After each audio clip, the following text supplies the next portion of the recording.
como o orgulho, como o desejo de realização faz com que o homem progrida ou regrida. Quando eu me lembro da minha mulher que morreu aos 39 anos de idade, com câncer no estômago, e quando eu me lembro que eu dizia que era solteiro, quando eu me lembro que eu escondia as minhas filhas para poder ser o galã, para poder ser o herói, quando falo com a minha consciência, eu acho que é uma das coisas imperdoáveis que eu fiz diante da minha imaturidade.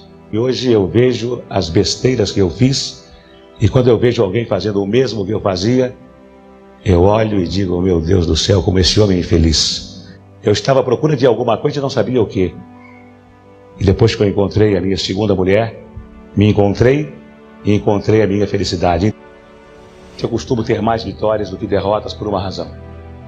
Quando o ser humano está com a razão, Deus é o seu advogado. Ninguém vence o ser humano quando ele tem razão.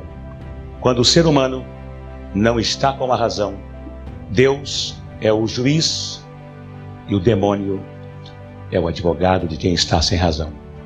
Quem tem razão, forte ou fraco, vence sempre. O bem sempre vence o mal. O mal vence por alguns minutos, por algum tempo, mas o bem sempre vence o mal. E não teríamos razão para viver. Mesmo que esta vida termine no pó, não teríamos nenhuma razão para viver se o mal vencesse o bem. Deus me deu saúde, Deus me dá raciocínio, Deus me deu consciência que me rege primeiro, razão que me rege segundo, coração que me rege em terceiro. Quando a minha emoção começa a tomar conta de mim, vem a minha razão e fala, o que é isso? Que besteira é essa? E ainda quando a minha emoção vem da minha razão, vem a minha consciência e fala, olha, eu vou te acompanhar até o último suspiro, hein? Então, a minha razão policia a minha emoção e a minha consciência policiam a minha razão e a minha emoção. Então, eu me preocupo com hoje, só hoje. Amanhã, se eu tiver saúde, e esse Deus, que pode ser o meu Deus, que pode ser o Deus que está dentro de cada um de nós, mas não importa, esse Deus que nos rege e que nos diz o seguinte, amai aos outros como a ti mesmo. Muita gente pergunta para mim, e o teu dinheiro? O dinheiro é muito subjetivo. O dinheiro, ele representa alguma coisa dependendo de quem vai usar o dinheiro. O meu dinheiro não é nada na frente do Rockefeller. O meu dinheiro não é nenhum na frente dos homens que saíram na Veja com $1 bilhão. O dinheiro é aquilo que a pessoa acha que é subjetivo. Então o meu dinheiro não representa nada. E se eu amanhã não tiver mais nada, mas se eu tiver a minha voz, eu no Rio com 14 anos era camelô e vendia canetas e outras mercadorias em português. Agora eu vendo em português, em castelhano e também vendo em inglês. E dá para ganhar a vida porque eu não como mais do que as minhas torradas para não engordar.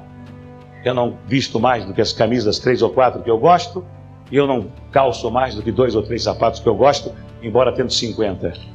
Se dono de televisão. Eu fui dono de televisão porque os donos de televisão fecharam as portas para mim. E eu então, quando se fecha uma porta, Deus abre uma janela. Fui obrigado a ser dono de televisão, a comprar 50% de ações. Eu não nasci dono de televisão, nasci animador de programas.